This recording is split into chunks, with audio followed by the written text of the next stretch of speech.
The moment I saw her across the crowded gala floor, the calculus shifted.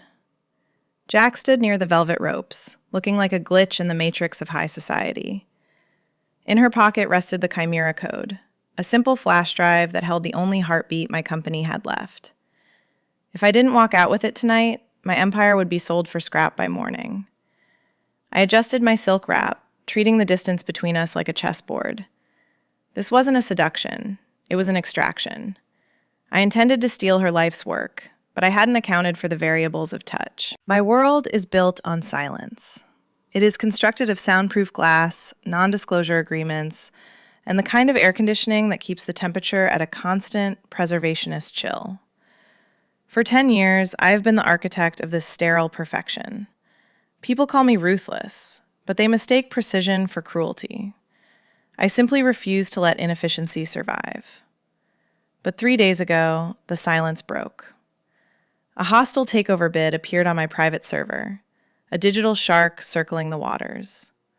They didn't just want my market share, they wanted the core infrastructure. The only shield strong enough to repel them was an encryption key known as Chimera, currently sitting in the pocket of a woman who despised everything I represented. Jax was a variable I couldn't quantify, a rogue element, a hacker who treated code like poetry rather than property. She was the chaos to my order. And tonight, she was the only thing that mattered. The gala was a necessity, a neutral ground where the city's predators gathered to pretend they were civilized. I hated these events. The air always felt too thick, perfumed with desperation and expensive champagne. The high ceilings of the museum rotunda swallowed the sound of polite conversation, turning it into a low, buzzing hum that vibrated against my skin. I stood on the observation deck, a flute of untouched sparkling water in my hand, watching the ecosystem below. It was a sea of black ties and designer gowns, a visual representation of net worth. And there she was, cutting through the uniformity like a jagged line of code. Jax wore a suit that was clearly tailored under protest, the fabric straining slightly across her shoulders as she moved. She didn't hold a drink. Her hands were empty, twitching slightly at her sides, missing the weight of a keyboard. She looked trapped, her eyes darting toward the exits every few seconds. It was almost charming, that raw discomfort. Almost. But I couldn't afford to be charmed. I needed to be surgical. I watched her for 20 minutes. I analyzed her patrol pattern, the way she avoided the center of the room, sticking to the shadows near the pillars. She was guarding that drive with her physical presence, unaware that her body language was broadcasting its location to anyone who knew how to look. She kept tapping her left hip. Once, twice, a nervous tick. Or a confirmation. That was where the drive was. My heart rate remained steady at 60 beats per minute.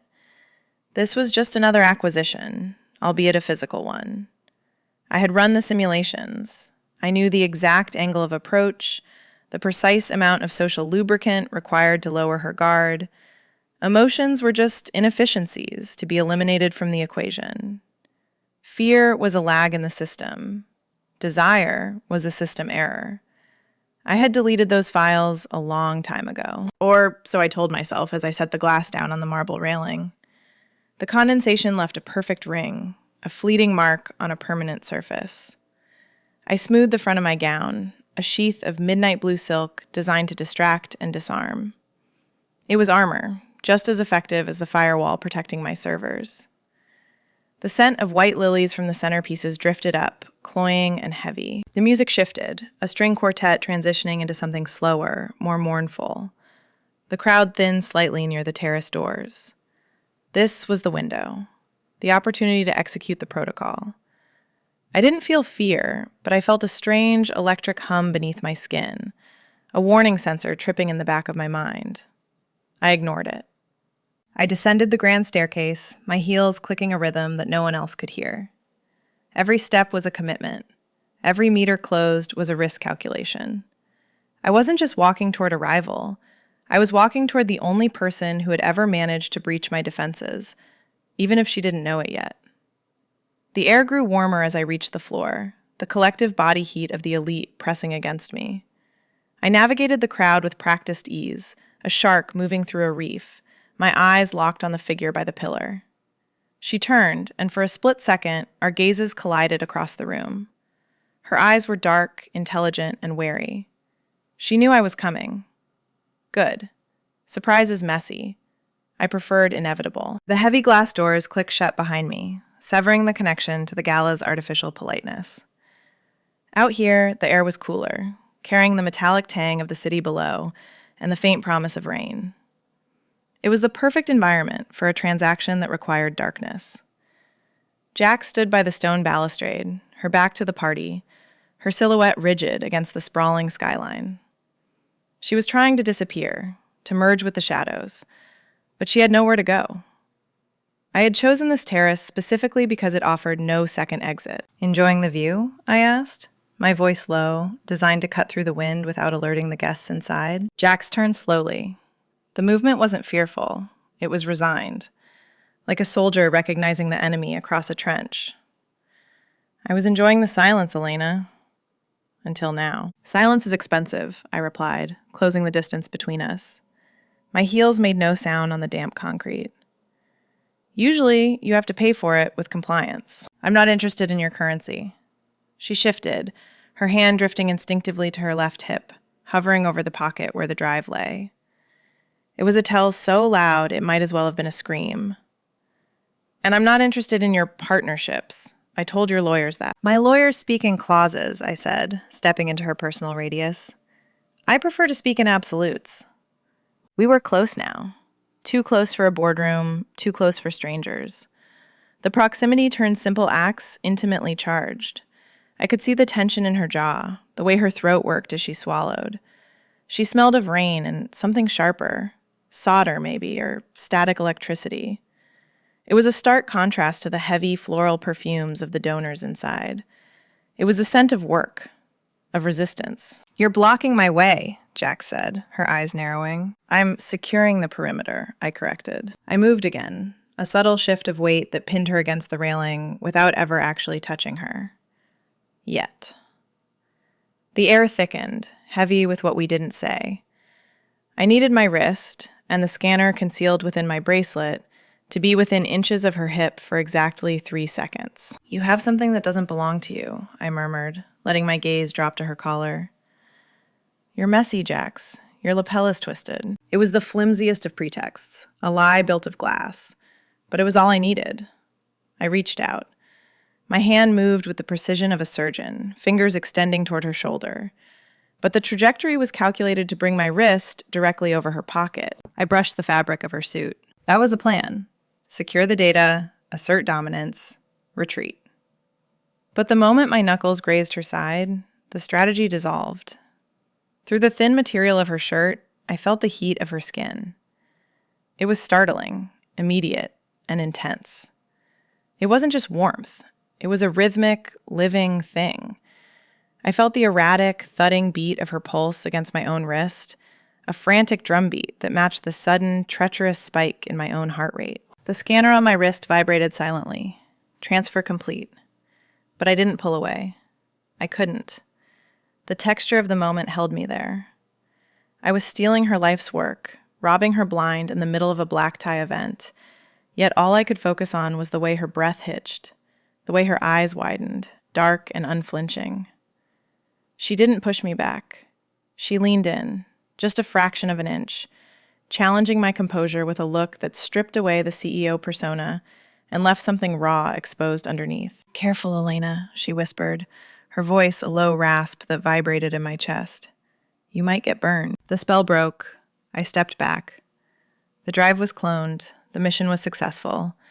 I had what I came for. "I never burn," I said, though my voice lacked its usual steel. I turned and walked back toward the glass doors, my hand clutching my own wrist as if to keep the stolen data safe. But beneath the gold bracelet, my skin still tingled where we had connected, the memory of the touch lingering like a brand. The drive back to the tower was a blur of city lights smearing against tinted glass. I didn't look at the view. I stared at the clone drive in my palm, its metal casing warming against my skin, a stolen promise of survival. My office, when I finally entered it, was a relief. Here, the air was scrubbed clean of rain and perfume, maintained at a precise 68 degrees. It was a vacuum, and I was the only breathing thing inside it. I poured a scotch, neat, and slotted the drive into my private terminal.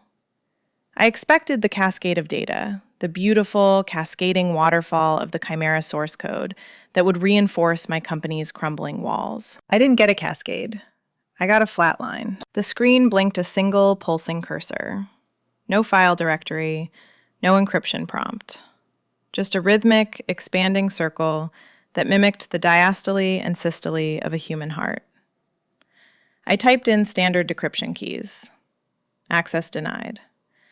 I ran brute force algorithms that could crack a bank vault in 40 seconds. The cursor just kept pulsing, mocking me. It wasn't a password protection. It was a biometric lock, but not the kind that reads a static fingerprint or a retinal map. This code was alive.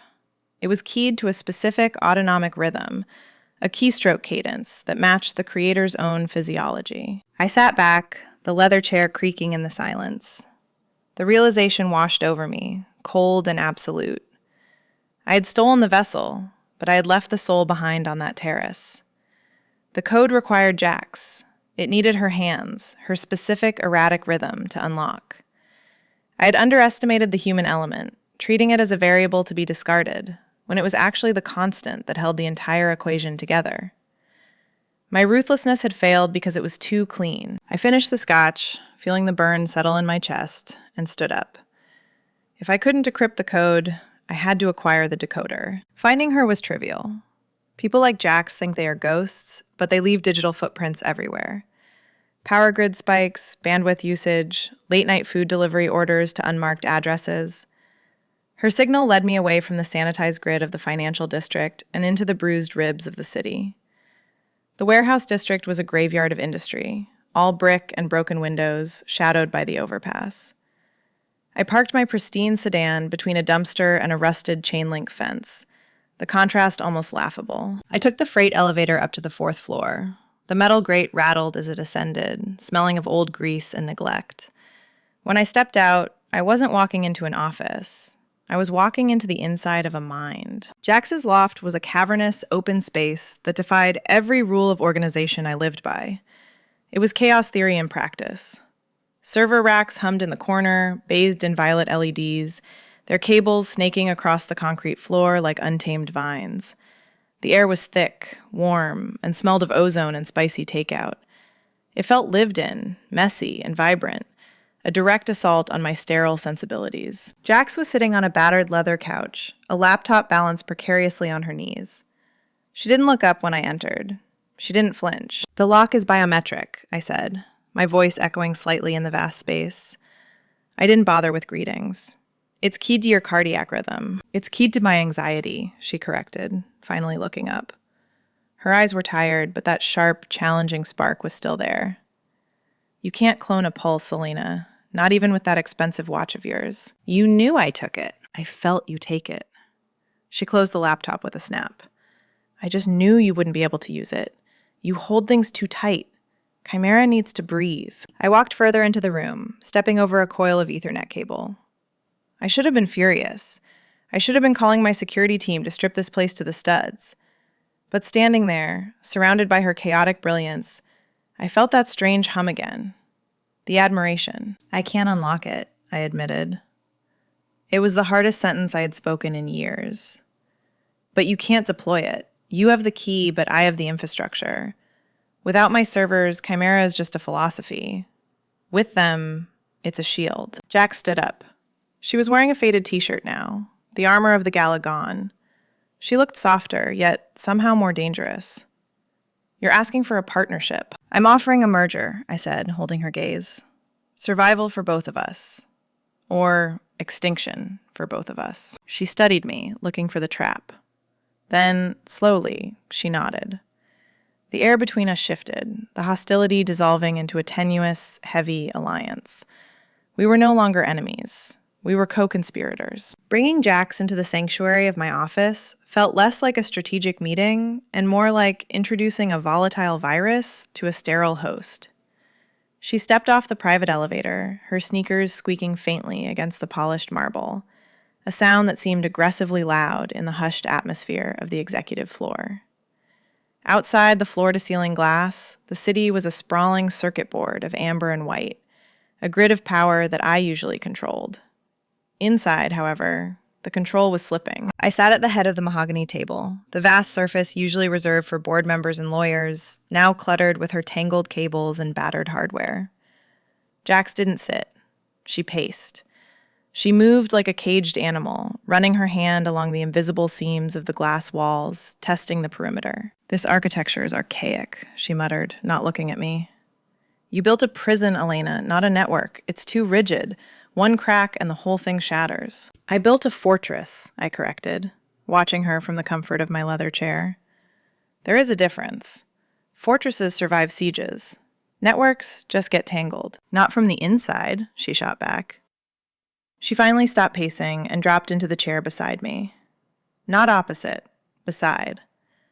It was a deliberate breach of protocol, a rejection of the adversarial distance I usually maintained. She pulled her laptop open, connecting it to my mainframe with a cable that looked like it had survived a war. The power dynamic had inverted, and the sensation was disorienting. In the loft, I was the intruder, the suit in the warehouse. Here, I should have been the queen, the architect of this skyline. But I was the supplicant. I owned the servers, the cooling systems, the electricity humming in the walls, but she owned the language. Without her translation, my empire was just expensive hardware, waiting to be bricked. We worked in silence for the first hour. The only sounds were the aggressive, rhythmic clatter of her typing and the soft, deliberate tap of my stylus against glass. The city lights below emphasized our isolation, turning the office into a capsule floating in the dark. We were the only two people awake in a sleeping giant, tethered together by a line of code that neither of us could fully control.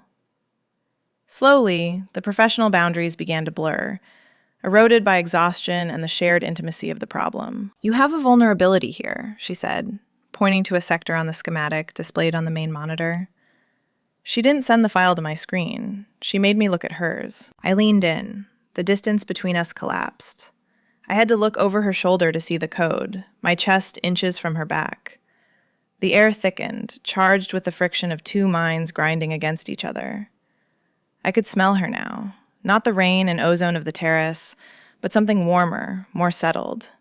It was the scent of day-old coffee and clean skin, the smell of focus. "It's a back door," I said, my voice lower than necessary.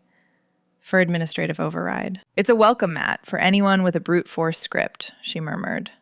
She turned her head slightly. Her cheek was inches from mine. I could see the fine texture of her skin, the small, pale scar above her eyebrow. "You leave doors open because you think you're the only one with a key. That's arrogance, Elena." "It's control," I countered, but the word felt fragile. She turned fully in the chair, her knees brushing against my thigh under the table. The contact was electric, a sudden jolt that had nothing to do with the servers. I looked at her hands resting on the keyboard. They were rough, stained with ink and exertion, the fingers calloused and capable. They were hands that built things, hands that fixed things. My hands were smooth, manicured, designed for signing documents and holding champagne flutes.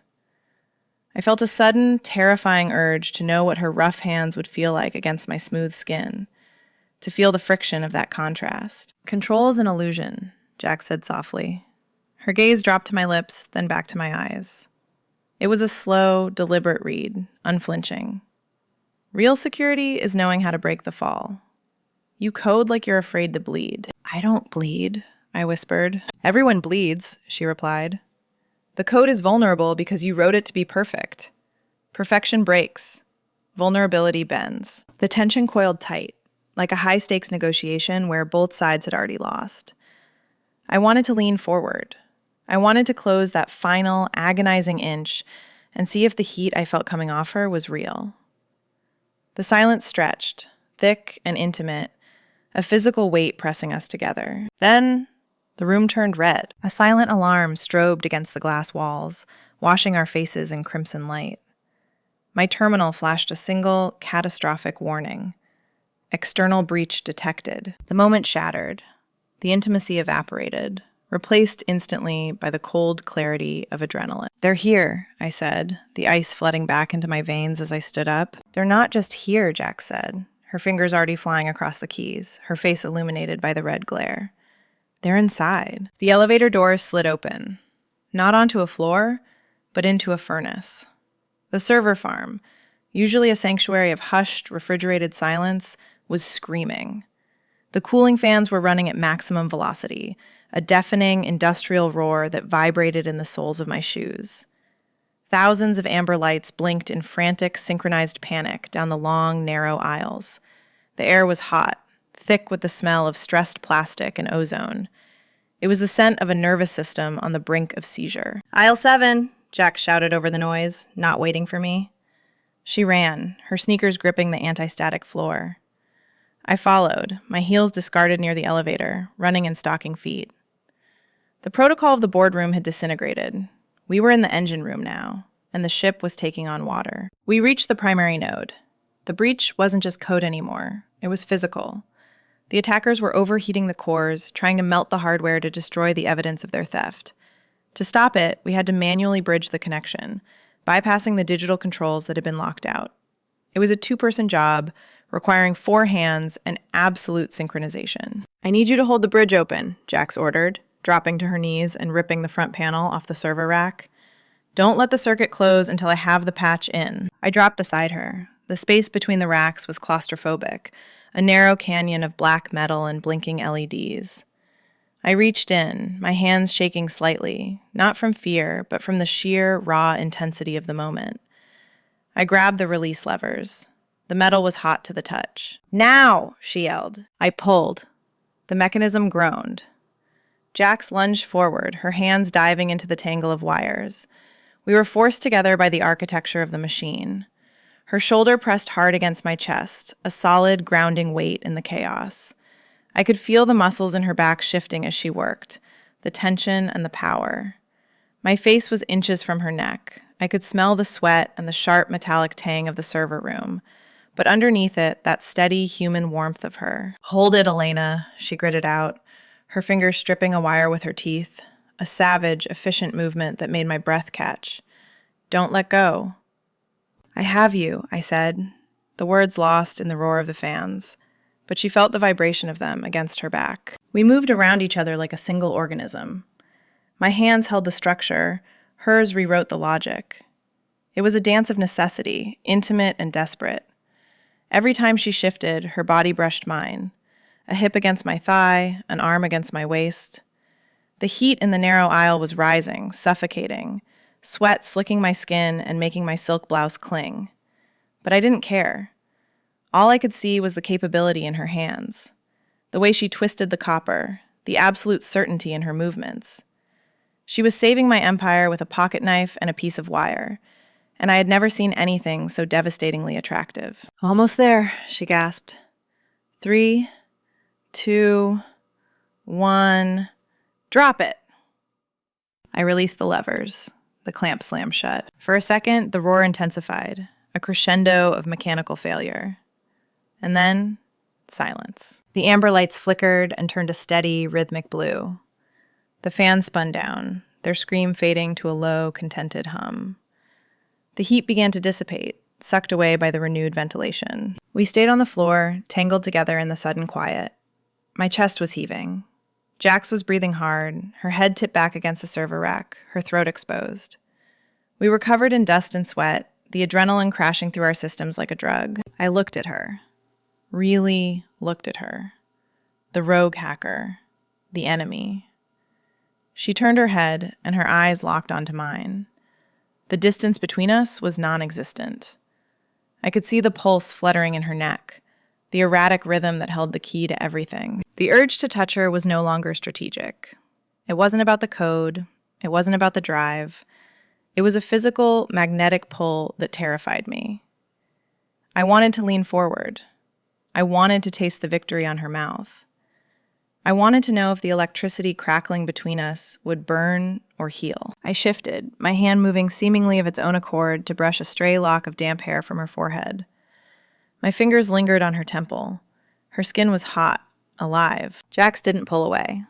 Her gaze dropped to my lips, heavy and dark. The air charged, thick enough to choke on. We were on the precipice. 1 inch, 1 breath. "You're shaking," she whispered, her voice rough. "Adrenaline," I lied. "No," she said, leaning in until her breath ghosted across my cheek. "It's not adrenaline. You like this. The chaos. The mess." Her eyes searched mine, stripping away the CEO, the architect, the fortress. "You're not the ice queen they write about, Elena.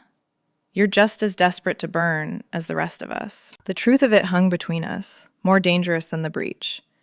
I was losing control, and for the first time in my life, I didn't want to find it. We couldn't stay at the tower. The system had been breached, the digital walls permeable and watching. For the first time in a decade, the safest coordinates in the city weren't behind my own firewalls, but in the chaotic, unauthorized airspace of Jax's warehouse. We left through the service exit, avoiding the cameras, 2 shadows slipping into the anonymity of the pre-dawn grays. The loft was different in the quiet hours. The frantic energy of the day had settled into a low, humming stillness. Without the posturing of the boardroom or the adrenaline of the server crisis, the space felt dangerously intimate. It was a world of exposed brick and unfinished thoughts, a direct contradiction to the polished surfaces I used to deflect reality. I sat on a rug that had seen better decades, my legs tucked under me, nursing a carton of cheap Thai takeout. My silk blouse was ruined, stained with server grease and dust, and for once, the imperfection didn't itch. "You look human," Jax observed, handing me a bottle of water. She sat opposite me, not on a chair but on the floor. "I feel exposed," I admitted, the truth slipping out before I could edit it. "My company is my armor, Jax. Without the infrastructure, without the control, I'm just a woman in a dirty shirt eating cold noodles." "The armor was suffocating you," she said, her voice dropping an octave. She leaned back against the sofa, watching me with that unnerving, analytical gaze. "That's why I wrote Chimera. Not to destroy your world, Elena. To protect mine. I built a code that shifts, that breathes, because static defenses always fail. You were trying to become stone. I was trying to become water." I looked at her. Really looked at her, stripped of the rivalry. She wasn't a threat to my empire. She was the missing variable I had been searching for. "And now?" I asked. "Are we water or stone?" "We're just tired," she murmured. Her eyes dropped to my forearm. "And you're bleeding." I followed her gaze. There was a jagged, shallow cut running along my inner arm, a souvenir from the sharp edge of the server panel. I hadn't even felt it happen, the adrenaline masking the pain. But now, in the quiet, it throbbed with a dull, persistent heat. "It's nothing," I said, instinctively pulling my arm back. "Don't," she commanded softly. It wasn't a challenge. It was an offer. She stood up and retrieved a first aid kit from the bathroom, a battered red box that looked as chaotic as the rest of the loft. She knelt beside me, the proximity shifting the air pressure in the room. The smell of antiseptic cut through the scent of spices and rain. "Give me your hand." I hesitated, then extended my arm. The surrender felt more dangerous than the theft at the gala. There, I had initiated the contact to take something. Here, I was offering it to receive. Jax took my wrist. Her fingers were rough, calloused from years of hardware modification, but her touch was impossibly gentle. She cleaned the wound with a precision that mirrored her coding. Efficient, deliberate, yet undeniably careful. The sting of the alcohol was sharp, but it was grounded by the warmth of her palm against my skin. She didn't let go once the bandage was applied. Her thumb brushed over the pulse point at my wrist, the same spot where I had pressed my scanner hours ago. The irony wasn't lost on either of us. "You tried to steal a heartbeat," she whispered, her eyes lifting to meet mine. "You could have just asked for it." The air thickened. I could feel the heat radiating from her, a physical weight that pressed against my chest.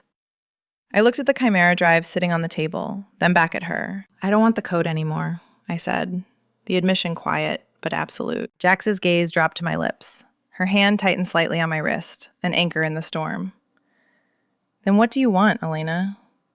I opened my mouth to answer, to dismantle the last of my defenses, but the vibration stopped me. My phone, lying on the floor between us, began to buzz. It was a harsh, mechanical intrusion, a violent reminder of the world outside this loft. The screen lit up, flashing a name that turned my blood to ice. It was the chairman of the board, and it was 4 a.m.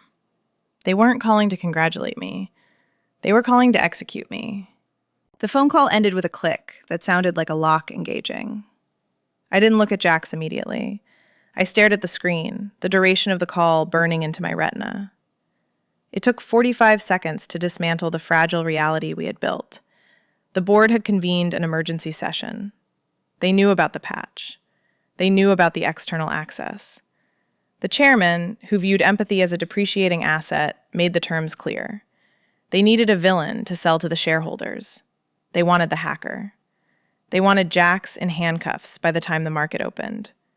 Or they wanted my resignation. The drive back was a study in suffocating silence. The city, washed in pale dawn light, looked sharp and hostile. Jax stared out the window, her reflection ghosting against the passing steel. She didn't ask what the call was about. She was smart enough to read the tension radiating off me, my hands gripping the wheel with white-knuckled precision. When we entered my office, the transition was complete. I wasn't the woman on the rug anymore. I was the CEO, enclosed in an office that felt more like a courtroom. I moved behind my desk, putting the heavy mahogany barrier between us. It was a cowardly maneuver, and I saw Jax clock it immediately. Her eyes, which had been warm and searching just hours ago, cooled into hard, dark flint. "They know," I said, my voice steady, stripped of the huskiness of the loft. "The board knows you were in the system. They're calling it corporate espionage. They want a scapegoat, Jax. And you're figuring out how to gift wrap me," she finished, her tone deceptively light. She didn't sit. She stood in the center of the room, looking out of place in her worn sneakers and jeans against the backdrop of Italian leather. "I can see the spreadsheet in your head, Elena. Assets, liabilities. I just moved to the wrong column." "It's not that simple," I argued, the lie tasting like ash. "I can protect you if we control the narrative, but I need the drive. I need full administrative access to Chimera to prove we're secure. If I hand them the code, I might be able to negotiate." "Negotiate?" Jax laughed, a sharp, bitter sound. "You think they understand negotiation? They understand leverage. You're not trying to protect me. You're trying to protect your legacy." She walked toward the desk, her gaze unflinching. "I saw you last night, Elena. I saw the person underneath. But the sun came up, and you got scared. You realized that being human is messy, and you prefer clean lines." "I have a company to run," I said, the words falling flat. "I have thousands of jobs on the line." "You have a choice," she corrected. She reached into her pocket. The movement was slow, deliberate. She pulled out the flash drive, the small piece of plastic that started this collision. She placed it gently on the desk. It made no sound on the leather. "I removed the biometric lock," she said softly. "It's open. Anyone can use it now. It's just code. Zeros and ones. No heartbeat required." I stared at the drive. It was the solution to every problem on my schedule. It was my career, safe and secured. "Why?" I whispered, looking up at her. "Because I don't want you to choose me because you have to," Jax said, her voice thick. "I want you to know exactly what you're trading. You can have the code, Elena. You can have your perfect, sterile empire. But you have to be the one to hand it over. You have to be the one to sell me out." She backed away, her eyes holding mine until the last possible second. "Do what you have to do." The door clicked shut behind her. I was left alone in the silence I had paid so dearly for. I picked up the drive. It felt cold in my hand, dead weight. The board was waiting. The ultimatum was set. And for the first time, the view from the top didn't look like power. It looked like a cage. The elevator ride to the roof took 30 seconds. In that vertical silence, I weighed my life. In my left hand, I held the Chimera drive, the legacy, the safety, the clean, unbroken line of my career. In my chest, I held a hollow ache that felt suspiciously like regret. The door slid open, revealing the rooftop garden. It was a manicured simulation of nature, all trimmed hedges and gravel paths, perched 80 stories above the street. The wind was violent up here, whipping my hair across my face, stinging my eyes. The board was waiting. 5 men in gray suits standing near the helipad, looking like vultures waiting for carrion. The chairman stepped forward, his hand extended. He didn't look at my face. He looked at my hand. The asset, Elena, and the name of the hacker. I looked at the drive. It was so small, just plastic and silicone. It contained the algorithm that could save everything I had built. It was the logical choice, the efficient choice. I looked past the chairman, at the skyline. Somewhere in that grid of concrete and glass was a warehouse with a leaky roof and a woman who saw through walls.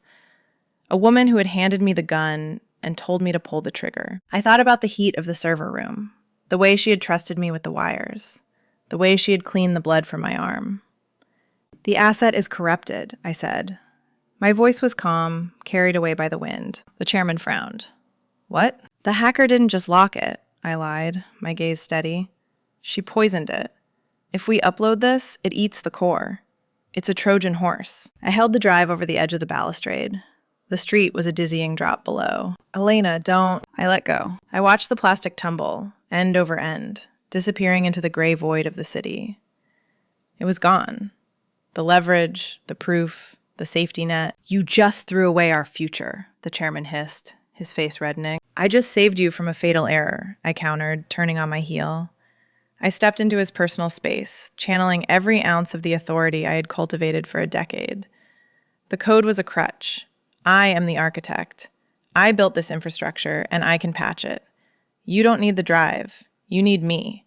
And if you fire me, the stock drops 40 points by lunch. Do the math. I didn't wait for his answer. I walked back to the elevator, my legs shaking, but my head high. I had bluffed the most powerful men in the city with nothing but arrogance and adrenaline. I still had my job. But I didn't have her. I ran. I abandoned dignity in the lobby, sprinting past the security desk to my car. The drive to the warehouse district was a blur of traffic violations and panic. I had chosen the harder path, the one without the guarantee, and the terror of it was exhilarating.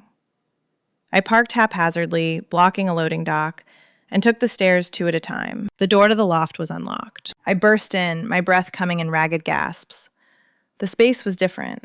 The chaotic warmth was being dismantled. Boxes were stacked by the door. The server racks were powered down, their lights dark. Jax was standing by the table, shoving cables into a duffel bag. She looked up, startled, her eyes widening as she took in my appearance. The wind-blown hair, the frantic energy. "You're early," she said, her voice guarded. "I thought the police would be here first." "There are no police," I said, walking toward her. I stopped across the table, the same place she had left the drive. "There's no drive. It's gone. I threw it off the roof." Jax froze. Her hand stilled on the zipper of the bag. She looked at me, really looked at me, searching for the lie. "You destroyed the code?" "I destroyed the leverage," I said. "I told them it was poisoned. I told them I was the only asset they needed." "You risked your company," she said slowly, her expression unreadable. "You risked your legacy." "For what?" "For the variable I couldn't control," I admitted. I walked around the table, closing the distance. "I kept the company, Jax, but I didn't want it if I had to sell you to keep it. The architecture doesn't work without the anomaly." The tension in her shoulders broke. She let out a breath she seemed to have been holding since sunrise. The wariness in her eyes dissolved, replaced by a slow, dawning heat. She dropped the duffel bag. It hit the floor with a heavy thud. "You're crazy," she whispered, a smile touching the corner of her mouth. "I'm efficient," I corrected, stepping into her space. I realized I was optimizing for the wrong outcome. We established a new protocol. It wasn't written in legal clauses, but in the quiet understanding between a hacker who needed a harbor and a CEO who needed a compass. Jax didn't work for me. The idea was laughable, but she consulted. She became the white hat to my corporate structure, testing the walls, finding cracks before the world did. In exchange, I became her shield. The legal threats evaporated under paperwork only I could navigate. My office, once a vacuum of absolute silence, now hummed with a different frequency. The sterile glass walls were still there, but the atmosphere had thawed. Hardware coexisted with crystal awards, a visual testament to our merger. It was late, the kind of hour that used to feel lonely, but now felt exclusive. The city grid sprawled below us, 1,000 potential breaches that no longer kept me awake. Jack sat on the edge of my desk, her sneakers resting against the expensive mahogany, a deliberate violation of the furniture policy I no longer wanted to enforce. She was running a diagnostic on the firewall we had built together. A living system, permeable and resilient. The tablet's blue light illuminated the focus that once terrified me. "You're hovering," she noted, her voice low and textured, without looking up. "I'm supervising," I corrected, moving away from the window. I walked toward her, not stalking prey anymore, but approaching a partner. "There's a difference. Not with you." She finally looked up, that familiar, challenging spark in her eyes, softening into something warmer. "I don't care about the data," I said, stopping between her knees. The proximity was electric. "I care about the operator." The blinds were drawn against the world, turning the office into a private sanctuary. The air here used to smell of ozone and stress. Now it carried the faint, grounding scent of her. The silence wasn't empty. It was heavy with potential. "We have a meeting with the shareholders in the morning," Jax reminded me, though her voice lacked conviction. Her hands abandoned the tablet, resting tentatively on my waist. The heat of her palms seeped through my silk blouse, a grounding anchor. "They're going to ask why the security budget doubled." "Let them ask," I murmured, my gaze tracing the line of her throat. "They bought the infrastructure. They didn't buy my nights. And they certainly can't afford you." I reached out. This time, there was no scanner on my wrist, no hidden agenda. My fingers traced the line of her jaw, feeling the pulse that beat there, steady, strong, and undeniably real. It wasn't a code to be cracked. It was just her. The friction of the moment was a physical weight pressing us together. "You know," she whispered, her gaze dropping to my lips. "For a ruthless CEO, you have a terrible sense of perimeter defense.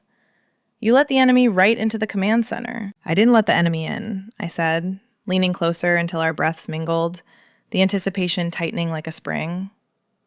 I invited the expert. The kiss, when it finally happened, wasn't a collision.